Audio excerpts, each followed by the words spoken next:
시청자 여러분 안녕하십니까? 최고의 경지에 다가서고 있는 이 시대의 진짜 리더들, 그들의 인생 키워드를 묻습니다.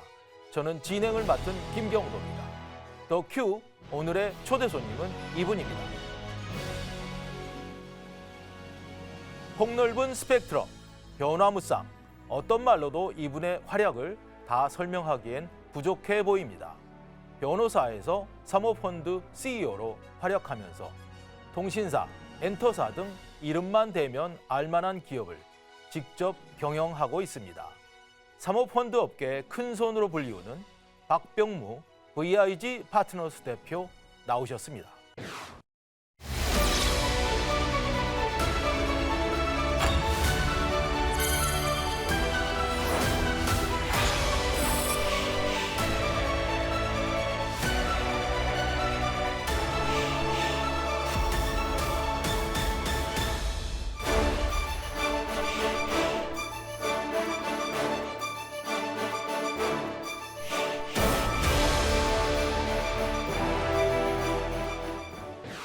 네, 대표님 안녕하십니까? 네, 안녕하십니까. 대표님께서는 되게 머리가 좋은 분으로 알려져 있고 굉장히 공부를 잘해서 네. 여러 가지를 많이 했다. 그런 분입니까? 하여튼 머리가 좋다는 얘기는 저는 집에서 들어본 적이 없습니다. 네. 뭐 열심히 한 거는 맞는데 네. 제가 머리가 좋다고 생각해 본 적은 없어요. 대학 다닐 때도 학교 성적도 우수하고 네. 또 변호사 시험 네. 사법고시 네. 당시엔 사법고시였으니까 사법고시도 최연소로 네. 뭐 이렇게 된 건가요? 사실 그 사법시험에서 최연소라는 공식적인 발표는 없었습니다. 네. 그런데 제가 대학교 3학년 7월 달에 붙어서 아마 그때부터 그냥 언론들이 최연소 합격이다 이렇게 써서 저도 뭐 별로 거기에 대해서 부정 안 하고 있어서 그런데 공식적인 발표는 없어요. 네. 그리고 사실은 공부를 잘한 거는 제가 연수원 다닐 때 이제 후배들이 어떻게 하면 공부를 잘하냐 이런 질문들을 많이 했는데 그때 이제 제가 답한 게 요새 MZ 세대들한테는 굉장히 안 좋은 말인데 당신들 죽도록 해봤냐 공부를. 정말 죽도록 하면 뭐든지 할 수 있다. 어느 정도 머리를 가지면. 그래서 저는 노력파지 제가 머리가 좋다는 생각, 사실 뭐 부모님도 그렇게 머리가 좋으신 분은 아니었거든요. 그러니까 다시 환기하면 사법시험을 합격했던 때는 몇 살 때, 몇 학년 때요? 그러니까 대학교 3학년 7월이니까 스물- 그게 만으로 뭐 20살? 그렇군요. 네, 그럼 20살. 빨리 하신 거 맞습니다. 박병무 대표님 하면은 생각나는 키워드를 한번 뽑아봤습니다. 이 키워드 중에서 어떤 키워드가 마음에 가장 드시는지요? 사실 뭐 마음에 들기는 미다스손이란 말이 마음엔 듭니다. 사실 뭐 제가 미다스손인지는 모르겠는데 아마 이제 하나로텔레콤 마치면서 언론들이 그렇게 이름을 붙여줘가지고 하여튼 마음은 듭니다. 네. 사실은 그 미다스 손, 그러니까 많은 기업들을 중에서 내가 투자할 우리 이제 펀드가 투자할 대상을 선정을 해서 그 기업을 인수를 하고 또 거기서 또 많은 기업 가치를 올리고 뭐 이런 과정을 상당히 성공적으로 했다는 그런 말씀이시죠? 그렇죠. 그런데 아마 이 이름이 붙을 때는 제가 투자자로서도 일을 했지만 이제 하나로텔레콤을 직접 경영하면서 성공적으로 하나로텔레콤 기업 가치를 올려서 이런 얘기가 붙었었던 것 같아요. 실제 그때 하나로텔레콤 제가 2005년도 대표이사로 들어갔는데 원래 초고속 인터넷하고 전화만 하고 있었는데 당시 뭐 KT, LG 거기다 케이블 TV까지 들어와서 굉장히 격화돼 있었거든요. 네.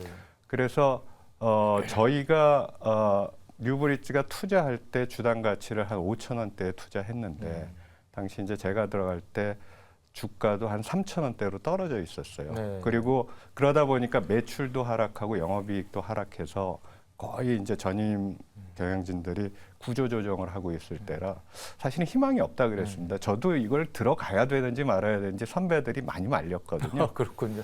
근데 일단은 뭐 방법이 없으니까 사실은 제일 큰 이유 중에 하나가 뉴브릿지에서 투자할 때 그 창업자 겸 회장이었던 데이빗 번더만이 개인적으로도 투자를 하셨어요. 네. 그래서 할 수 없이 이제 들어가서 좀 턴어라운드를 시켜야겠다 해서 제일 먼저 한 게 그때도 역발상 생각을 했죠. 이게 뭐 경쟁이 격화돼서 비용을 줄이는 게 능사가 아니고 오히려 거꾸로 새로운 수익원을 찾아보자.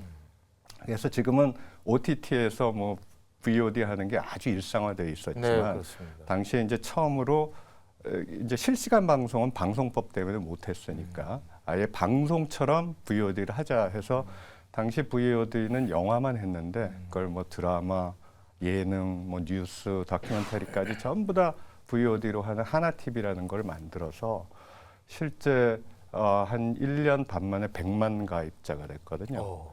그래서 주가도 3,000원대였던 게 12,000원까지 오르고 네 배가 올랐고. 예, 성공적으로 엑시트를 해서 아마 그때 그런 이름을 일부에서 붙이지 않으셨을까라는 생각을 합니다. 그야말로 주당 가치를 4배나 순식간에 키웠다는 게 이제 대단해서 사실 이제 그런 닉네임이 붙은 건데 지금 이 프로그램을 보는 시청자들은 하나로텔레콤이 어떤 회사지? 그렇죠. 라고 생각하시는 분들이 있을 것 같아요. 그게 이제 SK에 인수돼서 SK텔레콤에 인수돼가지고 네. 이름을 SK 브로드밴드로 바꿨죠. 그래서 지금 뭐 이제 BTV 네. 사실은 BTV의 전신이 이제 하나로텔레콤에서 다 그렇군요. 하나 TV입니다. 네. 그러니까 SK BTV가 지금의 이제 모습을 보이기까지는 네. 하나로텔레콤의 그런 아주 성공적인 스토리가 있었습니다. 사실 그것 때문에 이제 통신사들 IPTV가 굉장히 그 논의가 활발하게 되기 시작했죠. 사실은 IPTV라는 게 전 세계에서 성공한 예가 없었어요. 네. 미국에서 먼저 시작을 했는데 워낙 거긴 인터넷망이 안 좋아가지고 IPTV가 대규모 투자를 하면서도 실패를 했거든요. 그런데 우리나라는 인터넷 환경이 좋아서 IPTV를 당시에 하고 싶었는데 이제 방송법 때문에 못 하다 보니까 저희가 하나TV라는 걸로 먼저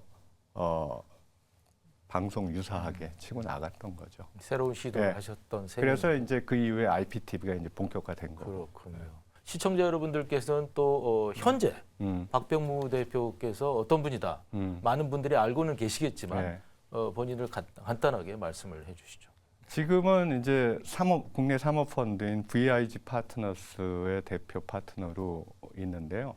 뭐 사모펀드라는 건 뭐 아시는 분은 아시겠지만 연기금이나 이런 금융회사 돈을 모아가지고 펀드를 만들어서 그걸 기업에 투자하거나 기업을 인수한 다음에 일정 기간 내에 이제 기업 가치를 올려서 되팔거나 뭐 IPO를 해가지고 엑시트를 해서 다시 투자자들한테 이제 수익을 안겨주는 그런 형태가 사모펀드인데요. 그 중에 이제 VIG 파트너스는 원래는 이제 2005년도에 보고펀드로 시작했는데 저는 그때 이제 참여를 안 했었고 2011년도에 이제 제가 들어오면서 여러 가지 이제 과정을 겪어서 지금 VIG 파트너스로 이름을 바꿨습니다. 그래서 지금 VIG 파트너스는 그동안 한 누적 투자액으로 3조 3천억 정도 네. 투자를 해서 26개 기업에 투자를 했는데 그중에 23개가 저희가 경영권을 완전히 인수하는 바이아웃 투자였고요.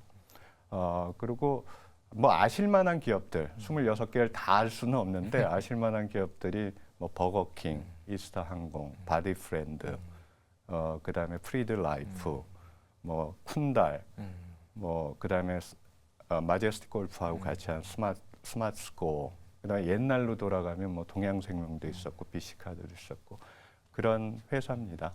네, 요즘 많은 분들이 사모펀드의 역할에 대해서 여러 가지 생각들을 하고 계시는 것 같습니다. 경제가 고도화되면서 사실 사모펀드가 굉장히 긍정적인 역할 네. 해야 되고 사실 또 하고 있는 측면도 있고요.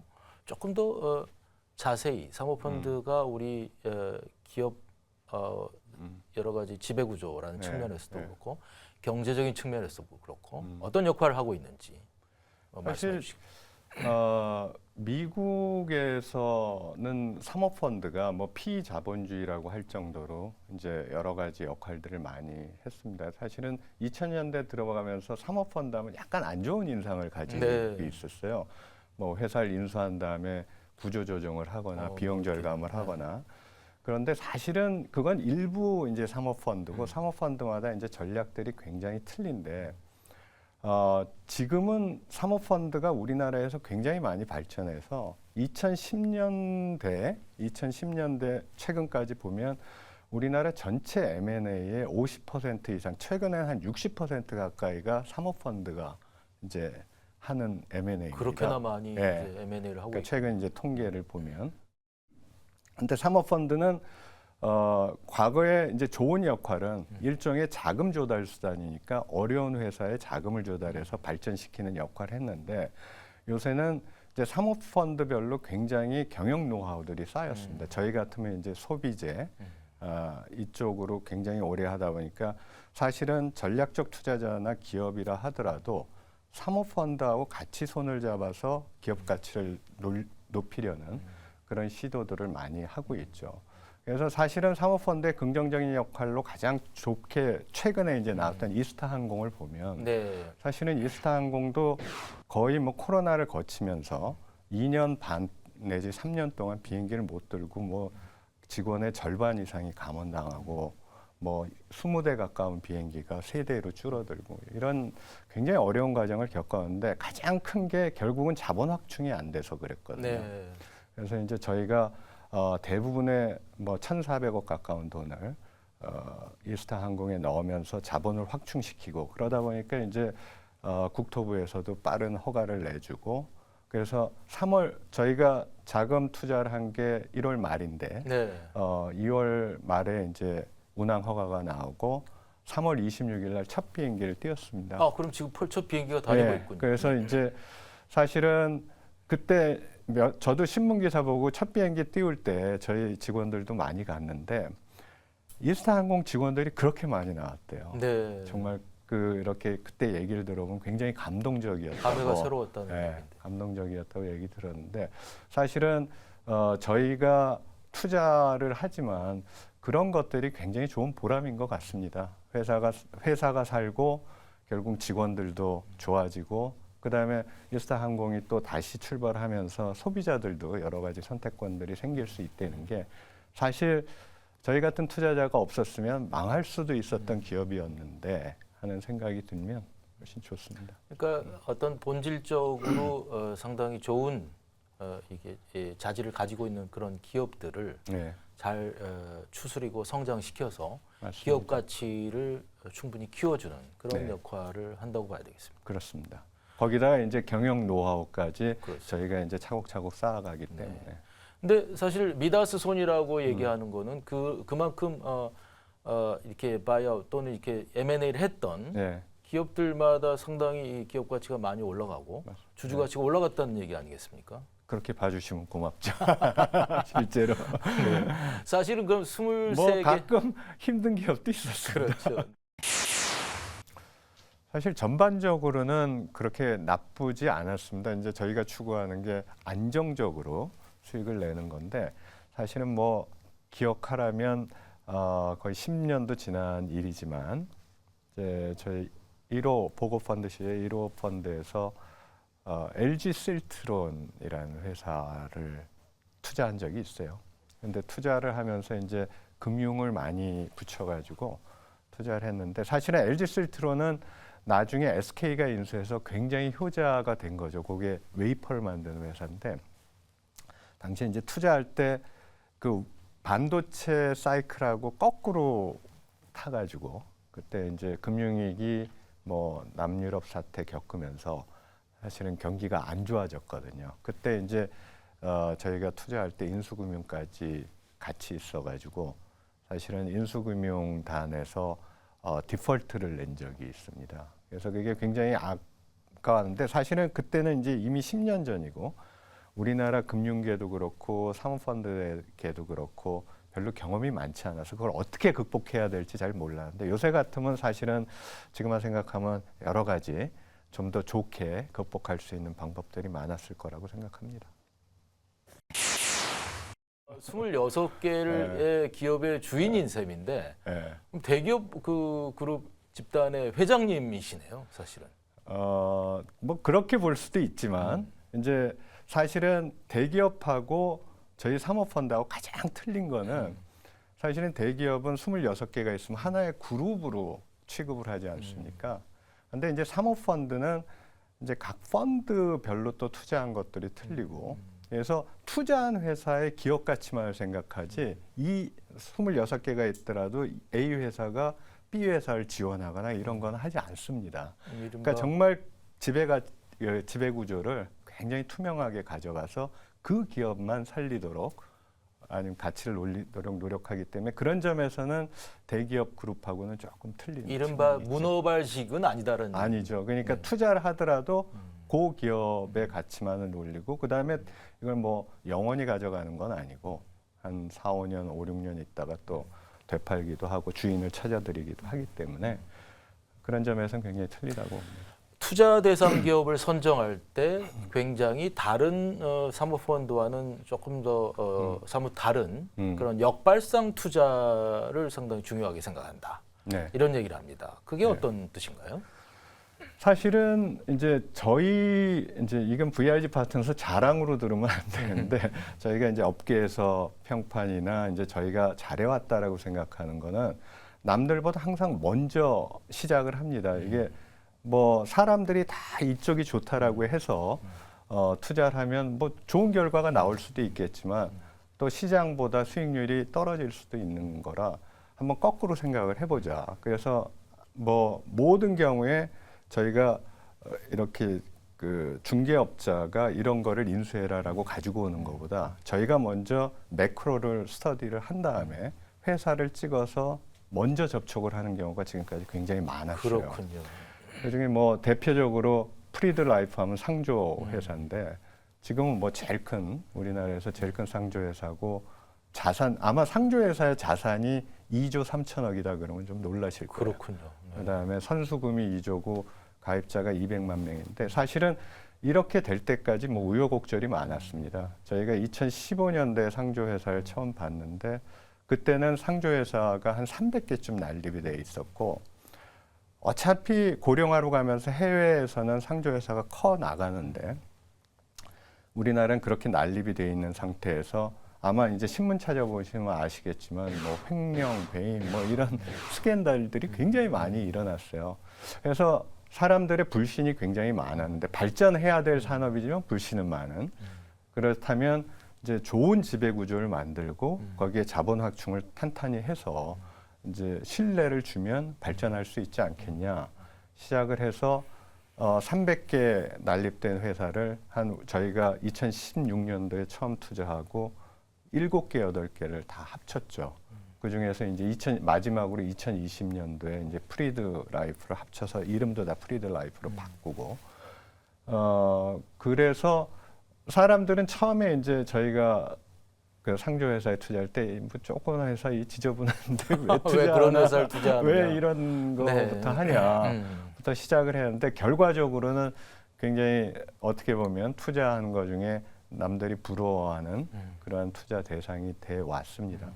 뭐 사실은 그런 것들이 많아요. 뭐 이스타 항공 같은 경우도 사실은 뭐 아시는 분은 알겠지만 이스타 그럼 뭔가 좀 찝찝하게 느끼시는 분들이 많은데 그때도 가만히 보면 아 이거는 저희가 자본을 확충을 하면 확 커질 좋게 될 수가 있고 또 보람도 느낄 수 있는 일이겠다라고 생각을 한 거죠. 예컨대 버거킹도 그런 역발상 투자였던 것 같아요. 그러니까 2008년도에 금융위기가 오고 그러다 보니까 전부 다 당시 아마 신문 찾아보시면 알겠지만 이런 F&B나 가맹점 체인들이 굉장히 안 좋았을 때입니다. 한때 2000년대엔 굉장히 유행했다가 그러면 이게 도대체 우리가 인수하는 게 가능하겠냐. 그래서 두산에서도 이거 떼내려고 했던 거고. 근데 이제 저희 생각에는 이런 경제 환경이 안 좋았을 때 결국은 사람들이 오히려 이런 것들을 먹기 시작하고 그다음에 두 번째는 재밌는 얘기인데 제가 워낙 햄버거를 좋아해요. 햄버거를 좋아하는데 근데 문제는 제가 좋아해서 중요한 게 아니고 네. 젊은 사람들이 좋아하는데 그 사람들이 나이가 들잖아요. 네. 그러니까 2000년대 20대였던 사람이 햄버거를 좋아하면 2010년대는 30대가 될 테고 2020년대 40대가 될 테고 꾸준히 그렇게 늘어날 거라고 거꾸로 생각을 한 거죠. 네. 근데 그게 맞았던 것 같아요. 네. 사실은 펀드마다 다 특색이 있기 때문에 다른데 이제 저희는 이제 두 가지를 많이 봅니다. 일단 매크로적으로 이 산업이 이 기업이 속한 산업이 계속해서 성장할 것이냐. 그리고 이 산업에 그걸 우리는 템이라 그러는데 토탈 어드레서블 마켓이 어느 정도 규모냐. 그래서 상당히 규모가 있고 계속 성장해 나갈 그런 산업에 속한다면 그 다음에 이제 저희가 생각하는 게 이 회사에 우리가 기여할 게 뭐냐. 오히려 이제 일반 주식 투자를 하면 그런 산업 내에서 좋은 경영진을 가지고 잘하는 회사를 투자하면 되겠는데 저희는 이제 기업 가치를 더 늘려야 되는 거 아닙니까? 그러면 저희가 기여할 수 있는 바가 뭐냐를 이제 보게 되죠. 예컨대 저희가 이 회사를 국제화 시켜가지고 좀 더 발전시킬 수 있다 그러면 그런 노하우들이 있으니까 국제화 시키고 아니면 오프라인 위주로 하는 소비재인데 온라인으로 탈바꿈 시키는 게 좋겠다. 고 하면 그렇게 하고 아니면 이 회사는 이제 규모가 적으니까 여러 회사를 합쳐가지고 크게 규모를 키우면 좋겠다. 이런 식으로 이제 매크로를 본다면 마이크로하게는 저희가 어떤 전략 방향으로 발전시킬 수 있을까를 많이 본 다음에 투자를 결정을 합니다. 사실은 그런데 지금 투자한 회사들은 보면 직원분들이 굉장히 많으실 테고 엄청나게 큰 규모인데 그걸 경영하려면 VIG 파트너스라는 사모펀드 투자 회사는 몇만 명이나 되는 그런 직원들이 근무하셔서 그걸 다 관리를 하셔야 되겠습니다. 아닙니다. 저희 프로페셔널은 15명입니다. 그렇습니까? 예, 15명인데 사실은 이거를 저희가 직접 다 경영을 하는 게 아니고 사실은 저희 역할은 처음에 회사를 분석하고 전략 방향을 짜고 발전 방향을 짜죠. 그 다음에 이제 중요하게 생각하는 게 이제 거기에 맞는 경영진들을 선임을 합니다. 그래서 경영진들을 먼저 선임을 하는 경우도 많거든요. 그래서 같이 컨설팅을 하면서 전략 방향을 짜서 그거를 어떻게 실행할 것이냐를 하고 이제 저희는 모니터링을 하다가 만약에 이 경영진들의 전략 방향이 안 맞다라고 하면 이제 교체하는 그런 걸 하는데 그래서 이제 경험이 오래된 사모펀드가 중요하다는 것이 물론 이제 사모펀드 나름대로의 경영 전략 수립도 중요하지만 이렇게 26개를 하다 보니까 저희가 대기업은 아니지만 이런 경영자 풀이 굉장히 많습니다. 그래서 경영자 풀이 많기 때문에 이 상황에서는 요분한테 부탁드리면 되겠구나, 요분한테 부탁드리면 되겠구나 하는 것들이 있어서 실제 가장 효율적으로 하고 있고 또 대부분은 외주를 줍니다. 저희는 이제 뭐 모든 투자하거나 투자 중간에도 그렇고 뭐 컨설팅 펌에서 컨설팅 받고 뭐 리갈한 거는 변호사 사무실에서 받고 회계 자문도 회계에서 받고 하기 때문에 세계 어느 나라를 봐도 이제 사모펀드는 그렇게 효율적으로 인력 배분을 해서 가져갑니다. 그러니까 이제 그 기업 경영의 가장 중요한 그런 전략과 또 모니터링 부분만 최소화해서 우리가 하고 또 나머지 필요한 부분들은 외주를 받아서 실제 경영은 각 기업들이 알아서 하는 구조가 되니까 맞습니다. 굉장히 올바른 방향으로 네. 기업 경영이 가는 거고. 그러니까 어떻게 보면 이제 대기업의 지주회사 같은 거죠. 그러니까 지주회사에는 인원들이 그렇게 많지 않거든요. 사실은 그런데 지주회사보다 더 효율적으로 하는 거죠. 이제 대기업의 지주회사들은 내부적으로 뭐 법무실 그다음에 전략본부 이런 거 다 두겠지만 저희는 이제 그런 부분들을 전부 다 외주화하다 보니까 훨씬 더 이제 효율적인 인원으로 역할을 할 수 있었던 거죠. 이제 지금까지 투자 기업은 대개 이제 국내 투자 기업이었으니까 그렇죠.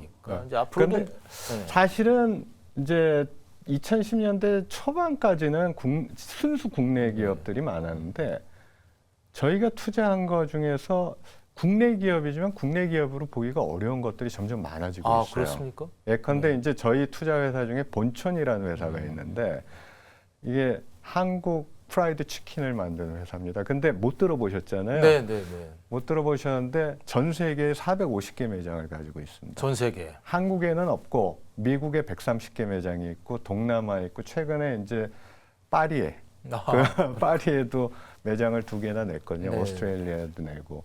그래서 실제 본사도 달라스에 있습니다. 그다음에, 미국 달라스. 예, 미국인이 경영하고 있고 대신 이제 모든 R&D나 레시피나 소스는 한국에서 만들어서 공급을 하죠. 뭐 예컨대 저희가 투자한 유형산업이란 거는 공장이 3개가 있는데 부산에 공장이 조그맣게 있고 제일 큰 공장은 베트남하고 인도네시아에 있습니다.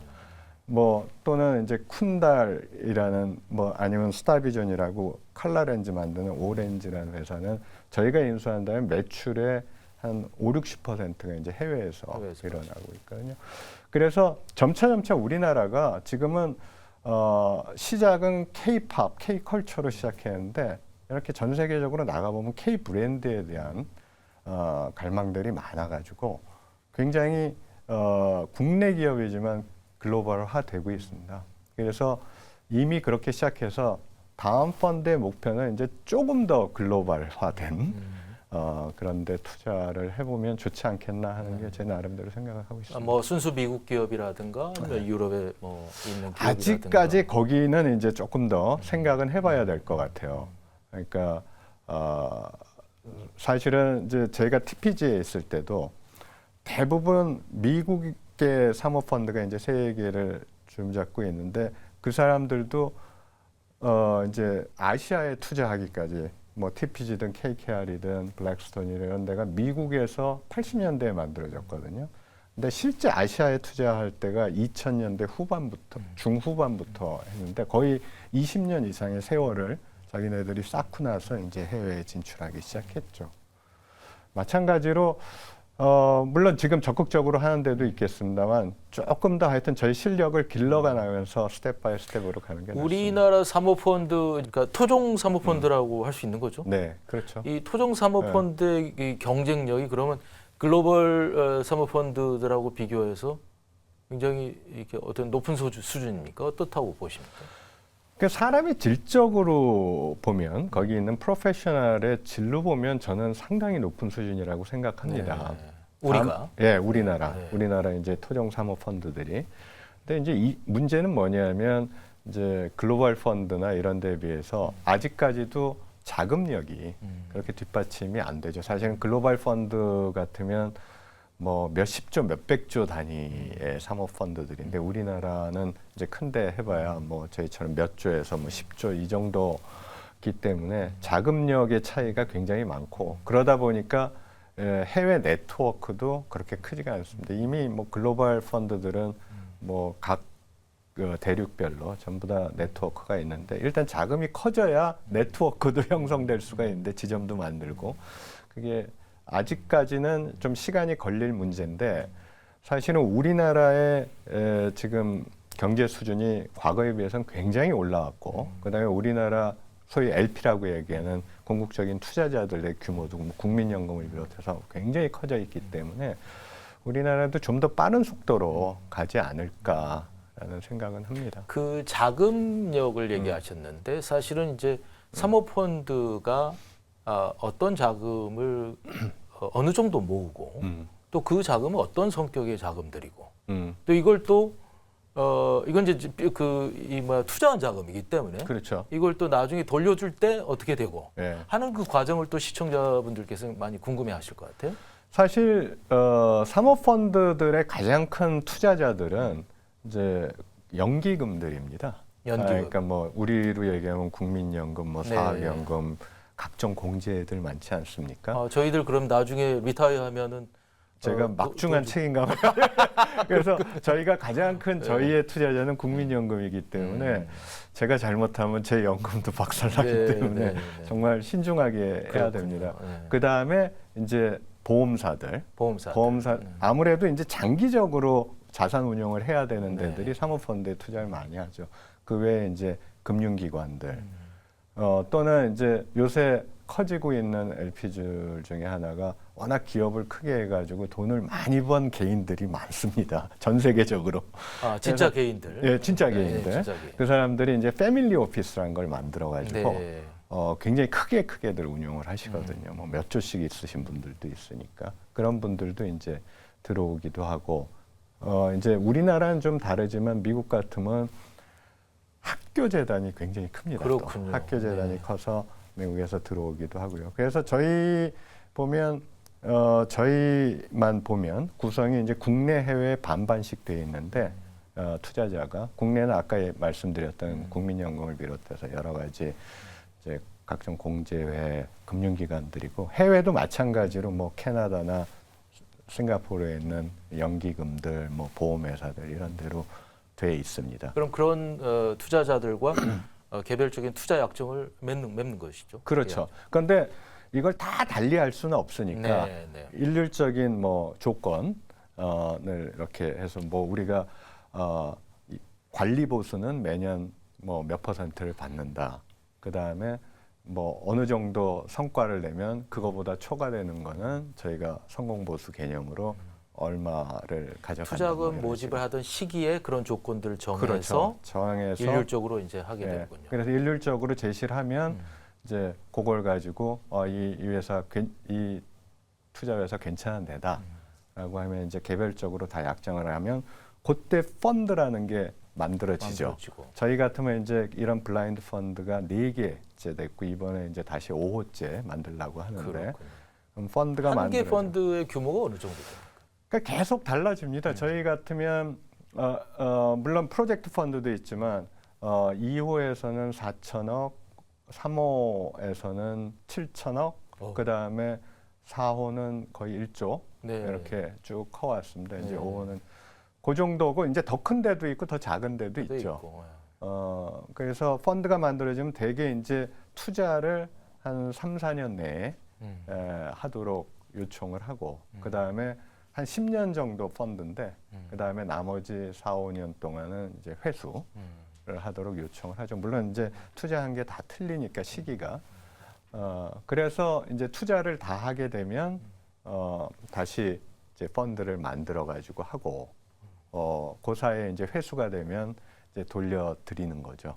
그럼 그 투자 펀드의 회수를 할 때 어떤 조건들이 되게 있는 겁니까? 예를 들면 뭐 원금만 주는 건 아니죠. 네. 아니 그러니까 원칙적으로는 가령 우리가 투자한 회사가 2배 저희가 이제 회수를 할 때 2배가 됐다. 그럼 2배 다 드리죠. 아, 그렇습니까? 2배 다 드리는데 그 중에서 뭐 일정 허들을 넘어가는 초과 수익이 있었다. 그러면 네. 초과 수익의 일정 부분은 저희가 성과 보수로 받고 네. 나머지는 다 드리는 걸로 네. 하죠. 그럼 그분들은 그냥 가만히 있으면서 그렇게 2배로 투자된 걸 받으시는 가만히 있지는 않겠죠. 계속 저희를 괴롭히시는 분들도 있고 그렇습니까? 네. 아니면 뭐 계속 저희가 정기적으로 뭐 괴롭힌다는 건 없고요. 네.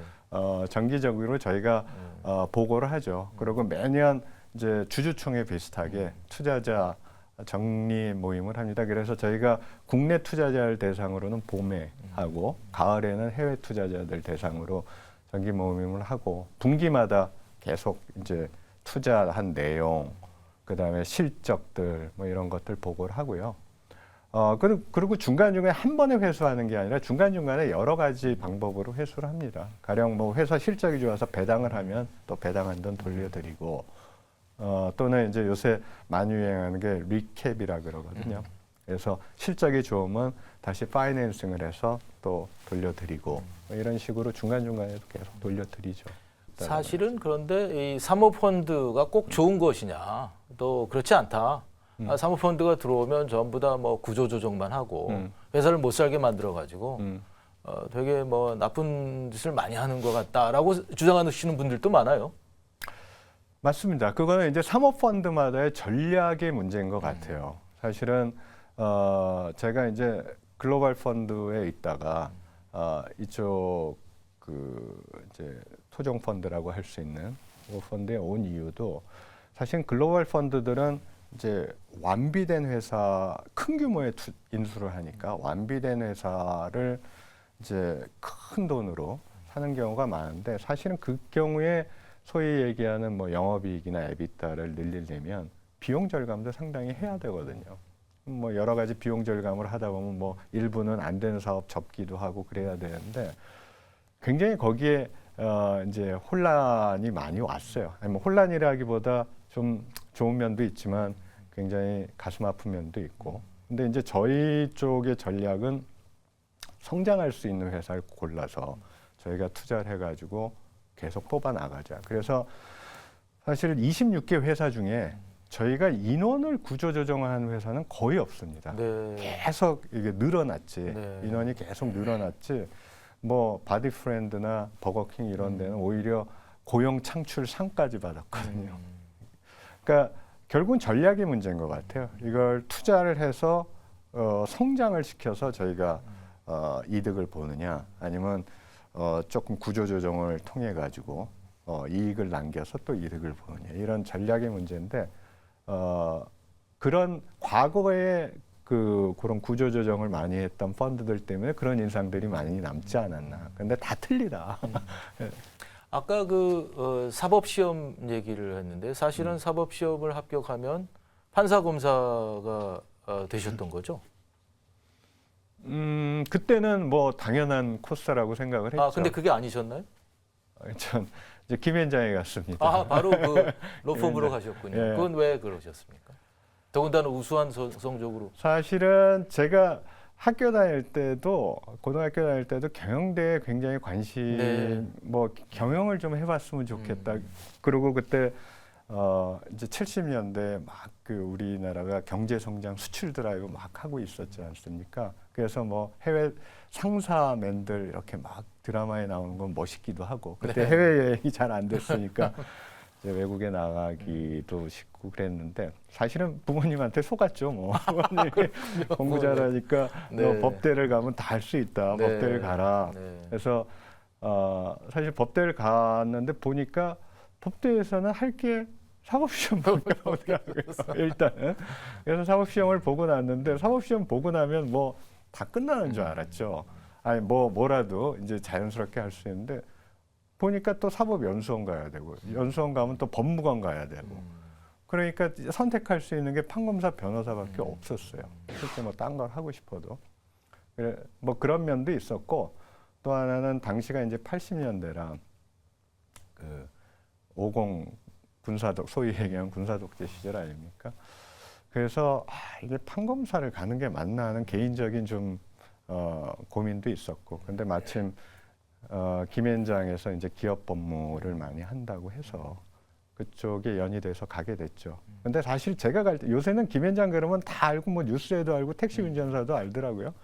그때는 김현장은 몰랐습니다. 그래서 제가 뭐 김현장 어디 다니냐 그래서 김현장 다닙니다. 그러면 김현장, 그때 이제 김현장 문부식 사건이라고 무슨 문화원 사건이 있었거든요. 그래서 다 김현장으로 알지 김현장은 몰랐어요. 그러면 변호사로 오랫동안 근무를 하신 건가요? 그렇죠. 변호사로 김현장에 들어가서 한 13년 정도 하고 이제 2000년도에 그만두고 나왔으니까요. 1988년에 시작해서 2000년까지 있었습니다. 제가 사실은 변호사를 쭉 하는데 이것도 좋은 직업이고 하지만 이제 남한테 어드바이스를 하는 직업이고 자기가 의사결정을 못 하거든요. 그러다 보니까 항상 뭔가 의사결정을 하면 내가 내 책임하에서 위험 부담도 하고 의사결정을 직접 할 수 있으면 좋겠다라는 생각들을 많이 했는데 이제 그 벤처기업이라고 불러야 될지 하여튼 로커스홀딩스 그 자체에선 제가 대표이사 CEO를 할 수 있었기 때문에 그거는 제가 마음대로 의사결정을 할 수 있었던 거 아니겠습니까? 그래서 그게 가장 큰 이유였다라고 생각을 합니다. 사실은 근데 다양한 업종, 다양한 회사들에 대한 이 경험들을 쭉 이렇게 해오셨단 말이에요. 쉽지는 않은 거였던 것 같은데요. 맞습니다. 쉽지는 않은데 하여튼 제가 최근에도 이제 항상 저는 그 하나의 기준을 가지고 생각을 해왔던 것 같아요. 왜냐하면 로커스홀딩스 가서도 사실은 이제 종합 엔터테인먼트 회사로 세우자고 이제 그때 대주주하고 얘기를 해가지고 얘기를 했는데 막막하죠. 근데 결국은 당시에 이제 뭐 여러 가지 회사를 인수를 해가지고 실제 결과적으로 만들어냈어요. 뭐 사이더스, 시네마 서비스, 넷마블, 그 다음에 IHQ, 뭐 김종학 프로덕션까지 이런 데에서 종합 엔터테인먼트 회사로 했는데 어떤 의사결정을 할 때 가장 중요하게 생각했던 바텀라인만 지키면 된다. 그건 뭐냐? 나는 당시에는 주주의 나는 대리인이다. 그러니까 이게 상장회사다 보니까 소액주주들도 많잖아요. 그래서 내가 어떤 의사결정을 하거나 뭘 할 때 뭐 다른 거 아무것도 생각하지 말고 그 점으로만 결정을 하자라는 생각을 하다 보니까 오히려 의사결정이 쉬웠던 것 같아요. 지금도 마찬가지로 여러 가지 우리가 투자를 하고 아니면 엑시트를 하고 사람을 교체하고 뭐 이런 과정에서 진짜 어떤 기준으로 생각을 할까?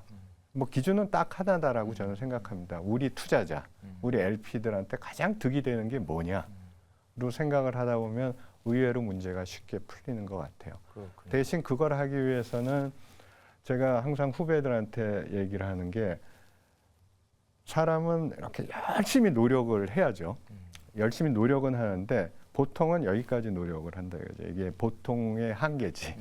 한계인데 이 정도까지만 노력을 하면 뭐 통상 뭐 대기업 임원은 되겠죠. 근데 우리가 정말 투자자로서 아니면 이렇게 성공을 하거나 정말 사람들한테 초과 수익을 주려면 이 한계를 뛰어넘는 노력을 해야 된다. 그러려면 뭐 아마 경제학 시간에 한계유형 체감의 법칙이란 거 배웠듯이 이 정도까지 갈 때는 그렇게 어렵지 않더라도 이걸 뛰어넘는 노력을 하기 위해서는 정말 힘든 것 같아요. 그래서 제가 두 가지, 하나는 기준을 정하고 정말 이렇게 뛰어넘는 노력들을 해봤냐, 어떤 상황에서 이런 것들을 많이 강조를 합니다.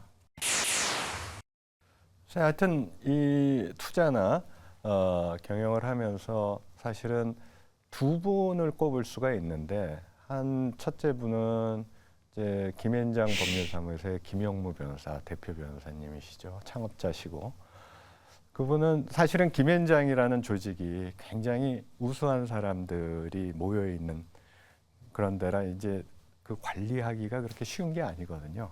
그런데 참 스무스하게 잘 해주시면서 또 빠른 의사결정을 해주신 거 그런 것들 저 많이 배웠고요. 네, 두 번째로 이제 제가 영향을 많이 받은 게 제가 TPG라는 이제 글로벌 펀드에 갔을 때 거기 창업자 겸 회장님이신 데이빗 번드먼이라는 분한테 많이 배웠습니다. 그분은 이제 투자가 뭐냐, 정말 사모펀드가 뭐냐에 대해서 정말 가르쳐 주셨는데 제일 기억에 남는 에피소드가 제가 TPG에 이제 파트너로 들어가기 위해서 쭉 인터뷰를 봤는데 마지막에 그분이 저를 인터뷰를 보시더라고요. 그래서 너 사모펀드의 파트너가 되기 위해서 가장 중요한 그 요건이 뭐냐. 그래서 뭐 일반적인 대답을 생각했죠. 저는 뭐 기업 분석 잘하고요. 그 다음에 이렇게 금융 조달 잘하고요. 그 다음 뭐 그런 것들을 쭉 얘기했더니 이 양반이 껄껄 웃으면서 그건 애들 시키는 거고 네가 파트너로서 정말 잘해야 되는 거는 결국은 사모펀드라는 거는 사람을 설득하는 작업이다. 이게 회사를 사올 때도 사람을 설득해가지고 이 가격에 맞으면 당신도 좋고 나도 좋고 그 다음에 팔 때도 이 가격에 맞으면 당신도 좋고 또는 기업을 경영할 때도 경영자나 관리자들을 설득을 해서 이런 전략 방향으로 가는 게 모든 거가 좋겠다라는 그런 설득을 하는 기술을 갖는 게 굉장히 중요하다라고 가르쳐 주셨고 그 다음에 사실은 역발상 투자 그걸 이제 영어로 contrarian thinking이라고 많이 하는데 그분이 아주 강조하신 부분이에요.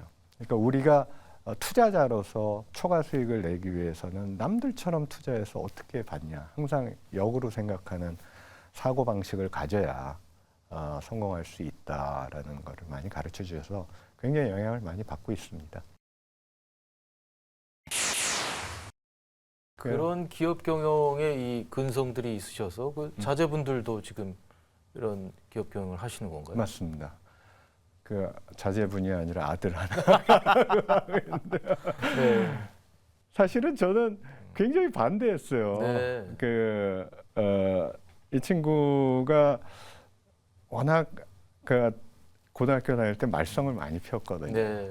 근데 또 어떻게 해가지고 유학 영국에서 학교를 다녔는데, 근데 또 공부는 열심히 해가지고 또 웬만한 대학은 괜찮은 대학은 들어가서 저는 사실은 뭐 좀 편안하게 살려면 뭐 금융계나 이런 데 있었으면 좋겠다고 했죠. 근데 이 친구는 뭔가 하여튼 그런 근성이 있었는지 학교 그만두고 인턴을 자기가 알아서 하는데, 뭐 저기 이디오피아, 나이지리아, 뭐 이란, 뭐 오만 이런 데 이렇게 다니더라고요. 한 주씩. 그래서 이거 뭐 하지?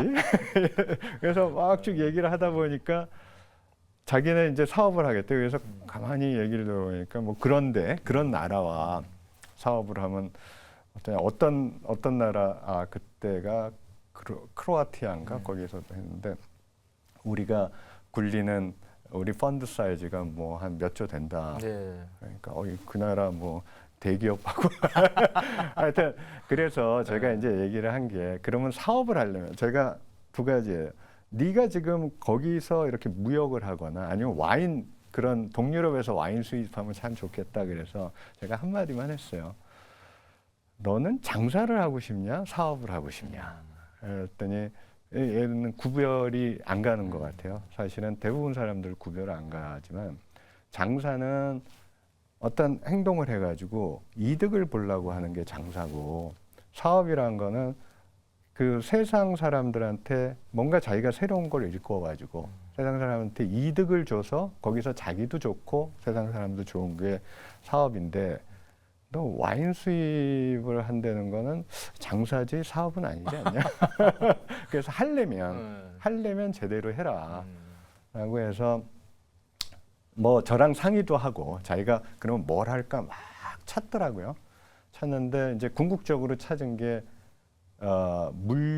이런 물류의 우버 같은 걸 만들어 가냐. 그러니까 트럭 배송을 하는데 그걸 우버처럼 이렇게 혁신적으로 해서 기사들한테도 좋고 뭐 화주한테도 좋게.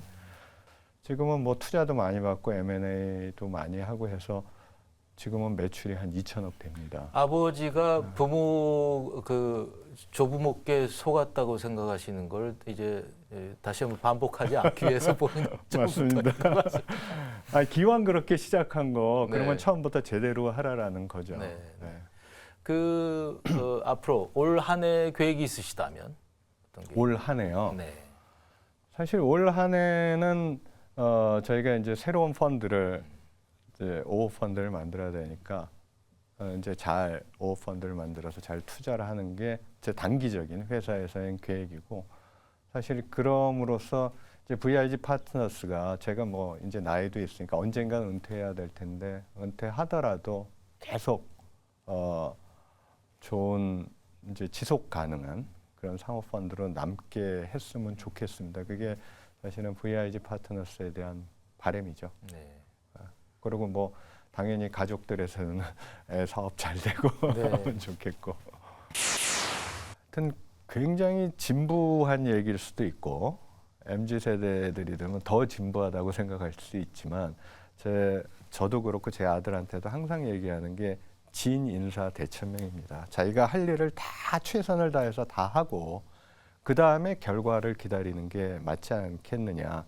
근데 최선이라는 게 말씀드리는 게, 보통 이렇게 사람들이 일반인이 한계를 정해놓고 여기까지 그냥 웬만한 노력으로 하는 거는 저는 최선이 아니라고 봅니다. 여기서 이 한계를 뛰어넘어 가지고 정말 최선을 다했느냐를 생각한 다음에 결과를 기다리면, 사실 결과가 나쁘다 하더라도 후회는 없을 것 같아요. 결과가 좋으면 이거는 뭐 운도 따르는구나 이렇게 생각해서 제가 지금까지 살아오면서 항상 지키고 있고 저희 아들, 딸들한테도 얘기하는 게 바로 진부한 이 진인사 대천명입니다. 오늘 나와주셔서 사모펀드 재미있는 얘기 잘 들어봤습니다. 네. 말씀 감사합니다. 네, 감사합니다. 네, 이 시대 리더들에게 물어보는 더 큐. 오늘은 사모펀드 업계의 큰손 중에 하나이신 VIG 파트너스의 박병무 대표 모시고 말씀 나눠봤습니다. 시청자 여러분, 시청해 주셔서 감사합니다. 다음 시간에 또 뵙겠습니다.